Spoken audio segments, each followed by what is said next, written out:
صلب وہ بنیادی مادہ ہے جس سے بچے پیدا ہوتے ہیں. ذریتہم عہد لیا گیا ہے ان کی ان نسلوں سے جو پیدا نہیں ہوئیں لیکن ان کا خمیر صلب میں موجود ہے. اور قیامت تک پیدا ہونے والی نسلیں جو اس صلب کے خمیر سے اٹھیں گی ان میں سے ہر نسل سے یہ عہد لیا جائے گا. تو کسی ماضی کے واقعات کی طرف اشارہ نہیں ہے بلکہ ماضی میں جو خدا تعالیٰ نے انسان کا بلو پرنٹ تیار کر کے اسے عملی شکل دے دی، وہ ریئلائز ہو گیا. انسانی فطرت جن کروموسومز میں جن کیریکٹرز میں وہ لکھی گئی ہے اس کے اندر یہ عہد لکھا گیا ہے. اس لیے سابقہ نسلیں نہیں بلکہ اس وقت سے لے کر آئندہ تمام نسلیں اس عہد پر گواہ ٹھہریں گی، کیونکہ جب بھی پیدا ہوں گی اس صلب سے پیدا ہوں گی جس صلب میں یہ بات رقم ہے. اور اس لیے اس کا یونیورسل ہونا بھی ثابت ہے اور قیامت تک ہونا بھی ثابت ہے. تو اگلی آیت اس کو مزید تقویت دیتی. اس آیت کا اگلا حصہ ان تقولوا یوم القیامت انا کنا عن ھذا غافلین. قیامت کے دن جتنے بھی پیدا ہو چکے ہوں گے، اس دن تک جتنے پیدا ہو چکے ہوں گے ان میں سے ایک بھی مستثنا نہیں ہوگا اور ہر ایک کی فطرت اس پر گواہ بن جائے گی کہ تمہارے خمیر میں یہ بات لکھی گئی تھی کہ نہیں. اور اس پہلو سے اللہ تعالیٰ نے قرآن کریم میں اور بھی مواقع پر خمیر کی گواہی جس سے انسان کو اٹھایا گیا ہے، جس سے اس کی تخلیق بنا کی گئی ہے، وہ مختلف جگہوں پر مختلف طریقوں پر بیان فرمائی گئی ہے. بس یہ ہے بہت ہی عظیم شان آیتوں میں سے ایک. سارا قرآن کریم ہی بہت حیرت انگیز ہے مگر بعض پہاڑوں کی اٹھتی ہوئی چوٹیوں کی طرح بعض آیات اپنے جلوے میں، اپنے حسن میں، اپنے روب میں باقی آیات کی سطح سے اور اوپر اٹھتی ہوئی دکھائی دیتی ہیں. یہ بھی ان میں سے ہے جو یہ بتا رہی ہے کہ انسانی سرشت میں اللہ تعالیٰ نے یہ بات لکھ دی تھی اور الستو بربکم ہر فطرت کے اوپر ہر فطرت میں تحریر شدہ ہے. ایک رب کی تلاش موجود ہے اور جو صحیح فطرت ہے وہ اگر غور کرے گی تو جواب یہی پائے گی، بلا کیوں نہیں. اور یہی وہ دلیل ہے جو سب سے زیادہ مفکرین کو، خصوصاً ایسے فلسفیوں کو بھی جو دہریاں ہیں، ان کو مجبور کرتی ہے تسلیم کرنے پر کہ جب ہم یہاں پہنچتے ہیں تو ہمیں کچھ وجہ سمجھ نہیں آتی کہ اگر خدا نہیں ہے تو ساری دنیا میں ہر جگہ خدا کے وجود کا تصور کیوں پایا جاتا ہے، خواہ کسی شکل میں پایا جاتا ہو. یہ موجود ہے کہ ہاں ایک رب ہے. تو جو خدا کے منکر فلسفی ہیں اور سوشالوجسٹ ہیں وہ بھی اگرچہ اس سوال کو اٹھاتے نہیں مگر اس پر ہی ان کا فلسفہ مبنی ہے کہ انسان نے جب سے ہوش سنبھالا ہے رب کی تلاش رہی ہے. اس کو کبھی اس کو رب کہہ دیا، کبھی اس کو رب کہہ دیا، کبھی اس کو رب کہہ دیا. اس تلاش کا ایک اظہار حضرت ابراہیم علیہ السلام کے اس مناظرے کی صورت میں ملتا ہے. اور اس سے مراد یہ نہیں کہ نعوذ باللہ حضرت ابراہیم نے کبھی پہلی ستارہ نہیں دیکھا تھا تو ستارے کو رب قرار دے دیا. حضرت ابراہیم مظہر ہیں اس انسانی فطرت کے جس کو اپنے رب کی تلاش ہے. جہلا ادنا رب ارباب پر راضی ہو گئے اور جب ان کی آنکھیں کھلیں تو انہوں نے مزید آگے غور کیا تو پتہ لگا کہ یہ رب نہیں ہو سکتا. یہاں تک کہ وحدت الہی کے سوا کسی جگہ ان کی فکر، ان کی تلاش کو قرار مل ہی نہیں سکتا تھا. اس لیے لازماً فطرت انسانی کا سفر الستو بربکم کے جواب یعنی بلا کی طرف رہا ہے اور ہمیشہ رہے گا. بس یہ اس کی عالمی حیثیت جو ہے یہ فلسفیوں کو مجبور کر دیتی ہے کہ وہ غور کریں کیوں ہے اور دہریہ ہونے کے باوجود اس دلیل کا غلبہ وہ محسوس کرتے ہیں. وہ ان کی فطرت بھی بلا کہہ رہی ہے مگر وہ اس آواز کو سنتے نہیں ہیں، مگر بے اختیار نکل آتی ہے وہ آواز. ان تقولوا یوم القیامت اس لیے ہے کہ قیامت تک تم میں سے کوئی ایک بھی ایسا نہیں ہو سکے گا جو کہہ دے کہ ہاں مجھ تک کی آواز نہیں پہنچی تھی. اس لیے چاہے مشرک ہو چاہے دہریہ ہو جو بھی ہے وہ سب ایسے ہیں جن کی فطرت ان پر گواہ بن جائے گی. او تقولوا انما اشرکوا آباؤنا من قبل. اب بتائیں اس مکالمہ سے پہلے جو آبا نے شرک کیا ہے اس کو وہ کوٹ کریں گے تو کیسے ہو سکتا ہے کہ اس شرک سے پہلے یہ مکالمہ ہوا ہو.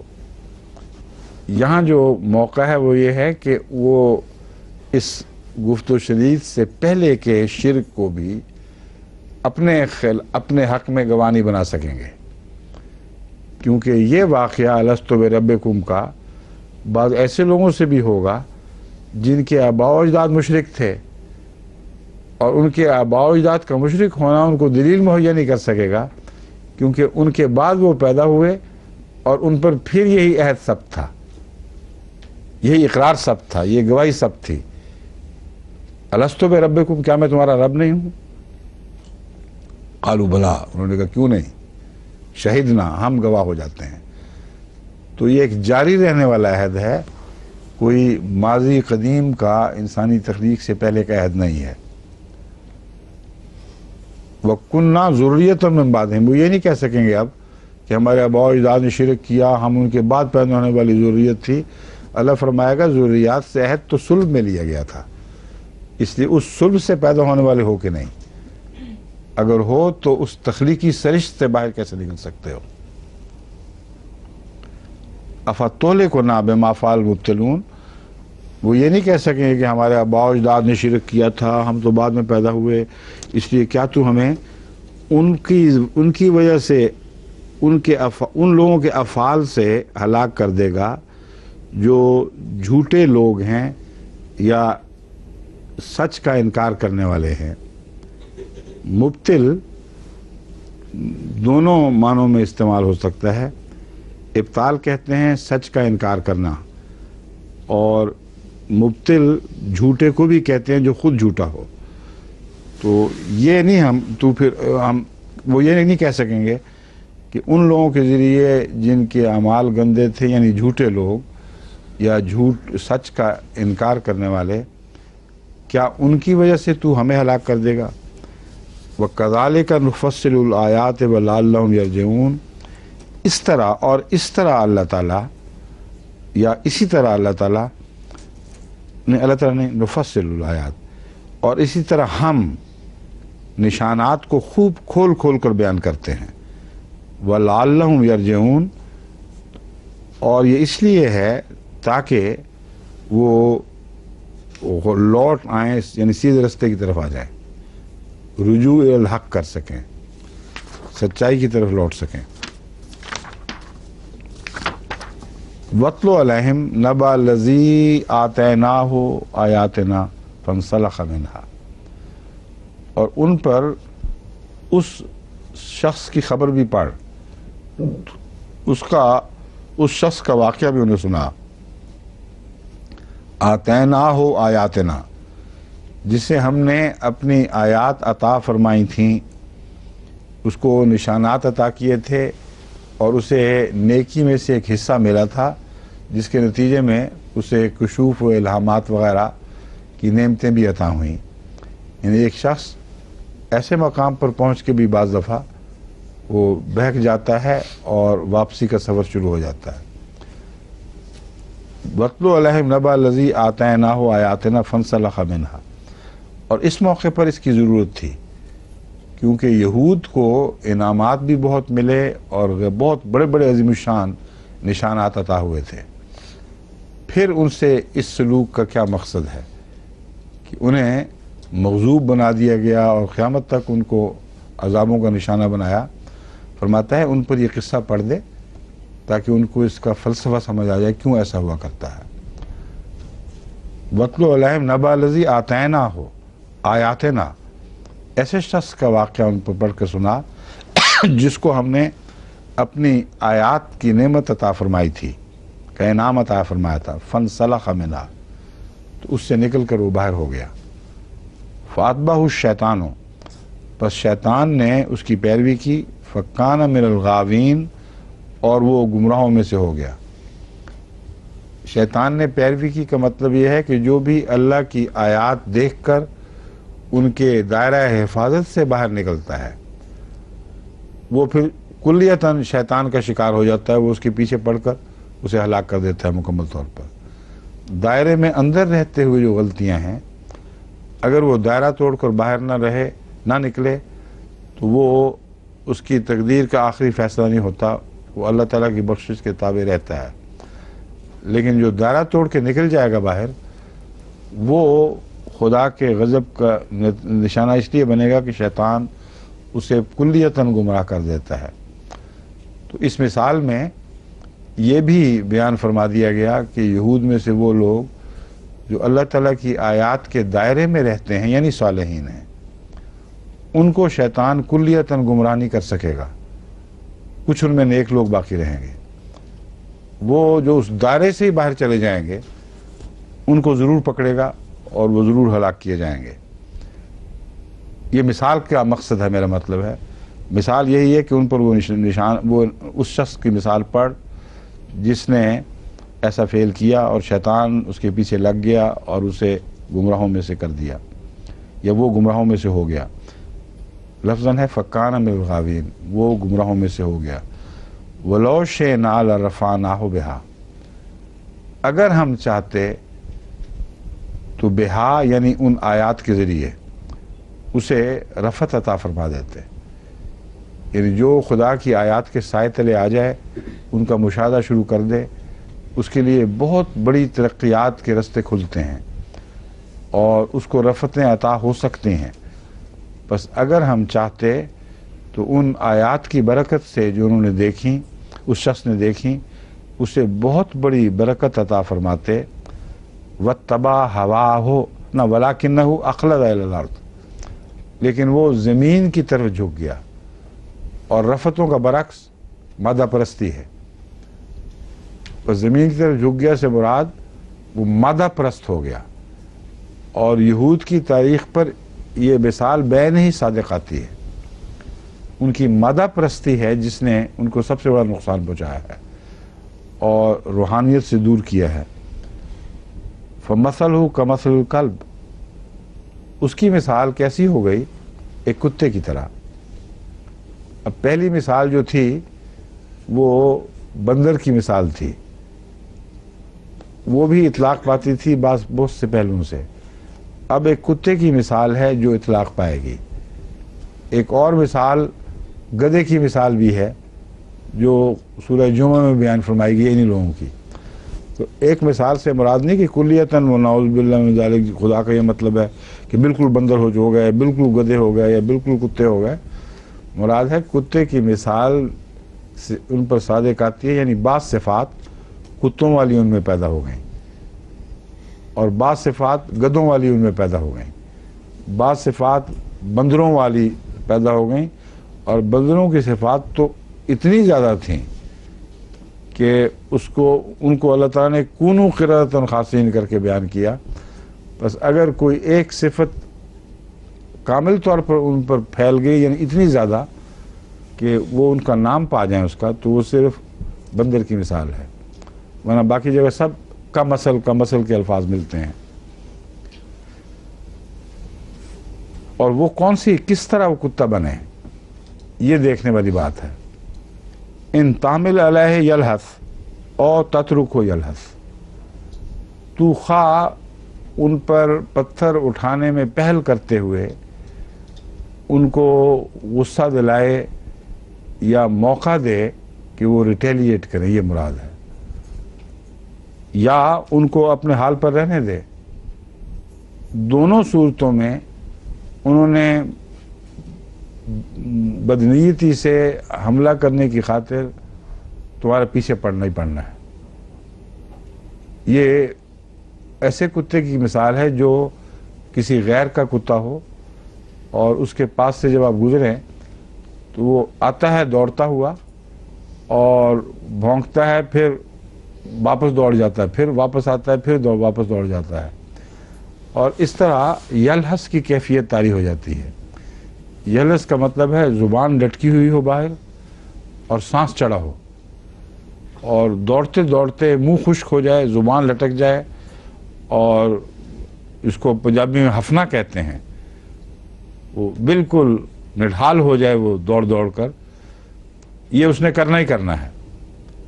اب واقعہ یہ ہے کہ جو کتے ایسے پیچھے پڑتے ہیں ان پر جب روڑا اٹھائیں تو وہ تھوڑی دیر کے لیے بھاگ جاتے ہیں، یا روڑا اٹھائیں اور نہ نیت ہو تو بعض دفعہ اس کی وجہ سے بھی حملہ کرتے ہیں، مگر بعض کتے ایسے ہیں جنہوں نے حملہ کرنا ہی کرنا ہے۔